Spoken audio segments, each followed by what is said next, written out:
Ganesh Chaturthi approaches, chants of Ganpati Bappa Moria echo across India. But from the desert city of Bikaner in Rajasthan emerges a unique tradition, idols of Lord Ganesha crafted entirely from cow dung. A remarkable fusion of faith, tradition, and environmental responsibility.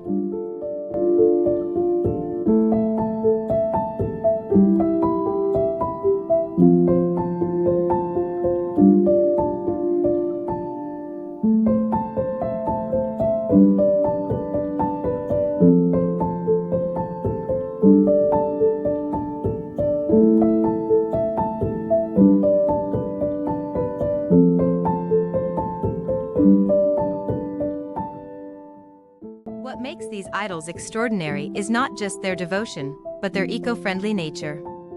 No chemicals, no artificial colors, only purity.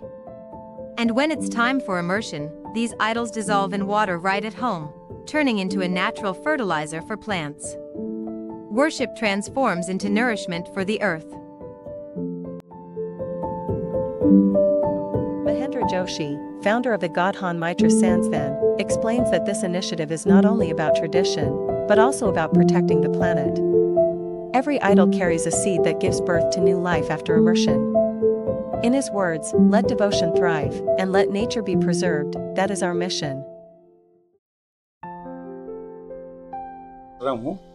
मैं 5 साल से काम कर रहा हूँ और corona काल के अंदर जब ऑक्सीजन की कमी हुई थी तो ये पता चला कि गाय के गोबर के अंदर में जो गाय का गोबर गिरता है उसमें 28% ऑक्सीजन होता है और जब सूख जाता है उसको उपले तो उसमें 38% और उसको जब जलाते हैं अपने हवन करते हैं तो वायुमंडल में 46% ऑक्सीजन मिलता है। तो गाय के गोबर की इतनी बड़ी महत्ता है जिसमें 46% ऑक्सीजन है, तो कोरोना काल से ही हमने इस काम को समझते हुए करना शुरू किया। तो गोकाष्ठ पर हम काम करना चाहते थे, लेकिन अभी तक हमारे बीकानेर में गोकाष्ठ पर दाह संस्कार की प्रक्रिया प्रारंभ नहीं हुई है। तो फिर ये देखा कि ये अपने राजस्थान बीकानेर के अंदर में गाय बहुत है, देसी गाय, और देसी गाय का गोबर है जो काफ़ी अच्छा उपयोगी होता है और विदेशी गायों का नहीं होता है। तो उसी को नज़रअंदाज ना करते हुए उसको ध्यान में रख करके हम लोग ने गौशालाएँ जो है आत्मनिर्भर हो सके और गौ संरक्षण हो, पर्यावरण संरक्षण हो और वन संरक्षण भी हो जाओ। तो इस विषय को लेकर के हमने देखा कि यहाँ पर मूर्तियों की कमी है। तो जब ये गणेश उत्सव आता है या कोई भी अभी त्यौहार आते हैं जैसे दीपावली वगैरह आती है तो गणेश लक्ष्मी की मूर्ति बनानी है, दीपक बनानी है, तो इसी को देखते हुए हमने इस काम को करना प्रारंभ किया। इस काम को करते हुए लगभग हमारे को 5 साल हो गए। अभी गणेश उत्सव जो आ रहा है 5-7 दिन के बाद में, तो गणेश उत्सव में काफ़ी लोगों को यहाँ पर हमारे बीकानेर मंदिर चांदी की जो है गणेश की पूजा करने की परंपरा रहेगी, क्योंकि मूर्तियाँ उपलब्ध नहीं थी। लेकिन अब धीरे धीरे जो प्रचलन बढ़ा बॉम्बे महाराष्ट्र के अंदर में देखते हुए वहाँ पीओपीओ की बनाते हैं और उससे क्या होता है कि समुद्र में और तालाबों के अंदर में वायु प्रदूषण भी फैल सकता है, केमिकल की चीज़ होती है, उसको नज़रअंदाज ना करके और उसको ध्यान में रखते हुए हमने गाय के गोबर की जो है गोमय गणेश की प्रतिमा का निर्माण किया।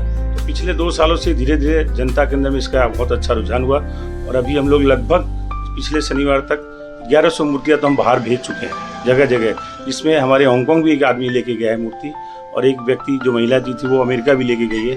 तो गोमय गणेश जी हमारे विदेशों तक भी गए हैं। और पिछले दिनों हमारे मुख्यमंत्री महोदय यहाँ पर भजन लाल जी आए थे, तो हम उनका स्वागत कैसे करें हमारे मन में विचार है। 14 तारीख को 14 अगस्त का कार्यक्रम था, तो हमारे विधायक महोदय जेठानंद जी के हाथ से हमने उनको ये जो गोमय मूर्ति थी और उनको काफ़ी पसंद भी आई और उन्होंने आह्वान किया कि मोदी जी ने जो लोकल फॉर वोकल अपने आसपास जो चीज़ें बनती है उसको ज़्यादा से ज़्यादा प्रयोग में ले, तो ये गोबर की मूर्तियों को लेने के लिए उन्होंने आह्वान किया कि इसको किया जाए और इस व्यवसाय को जो लोग कर रहे हैं आसपास में उसको बढ़ाया दे। उसको देखते हुए हमने ये सारी मूर्तियाँ तैयार की और ये सारी मूर्तियाँ तैयार करके बाजार में लोगों को दी।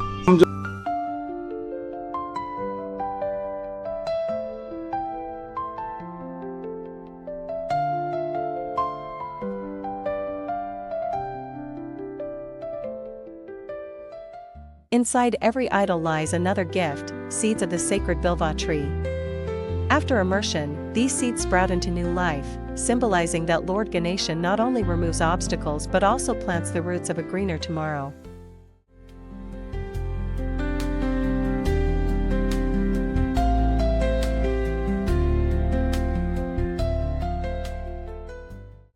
The initiative by Godhan Mitra Sansthan, led by Mahendra Joshi and Shubham Joshi, has gone beyond Bikaner.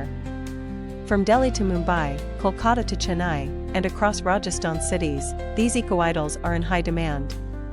Even the chief minister praised it as a shining example of local for vocal.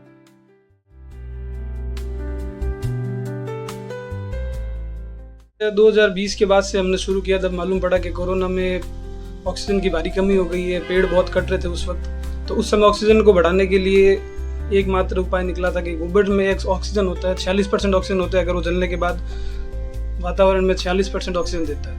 तो उस हिसाब से कार्य करना शुरू किया। जब कार्य शुरू किया तब धीरे धीरे इसमें डिमांड बढ़ती गई, लोगों की रुचि बढ़ती गई। लोगों को मालूम पड़ता गया कि गाय के गोबर में बहुत शक्ति है, साइंटिफिकली भी प्रूवन रहता ही है। जैसे हम एंटी रेडिएशन एक चिप बनाते हैं, उसमें एंटी रेडिएशन चिप में गोबर, तुलसी जी और तुलसी जी के नीचे जो मिट्टी होती है वो डालते हैं। ये साइंटिफिकली प्रूवन है कि अगर इसका यूज़ करें, अगर फ़ोन के पीछे या फिर किसी भी इलेक्ट्रॉनिक चिप पे इसके पीछे अगर चिप लगाएंगे तो इसमें रेडिएशन जो है उसकी मात्रा कम कर देता है गोबर। तो उसी हिसाब से कार्य सारे सुचारू रूप से चलते हैं। और पिताजी को कार्य करते देखा तब ऐसा लगा कि मुझे भी कुछ ऐसा करना चाहिए था कि ये काम और बड़े लोगों तक और पहुँचे। ये और सरकार ने भी इसमें मतलब जो सहायता दी है कि गोबर और या फिर अन्य जो इसके काम रहते हैं उसमें जीएसटी को बिल्कुल इसमें रखा नहीं है, 0 जीएसटी रखी है, जिसकी वजह से इसका जो लागत मूल्य होता है वो कम रहता है और लोगों तक आसानी से पहुंच सकता है, सस्ते दाम में पहुंच सकता है। लोगों तक ये इसकी जो रीच है वो बहुत बड़ी है, क्योंकि सस्ता मिला है सामान। इसलिए मेरा नाम शुभम जोशी है। From the desert city of Bikaner, a new tradition is taking shape, idols of Lord Ganesha made from cow dung, blending faith with sustainability. Each idol carries seeds that grow into life after immersion, turning worship into renewal. An eco-friendly revolution, transforming festivals into a message of hope and responsibility. A special report by defense journalist Sahil.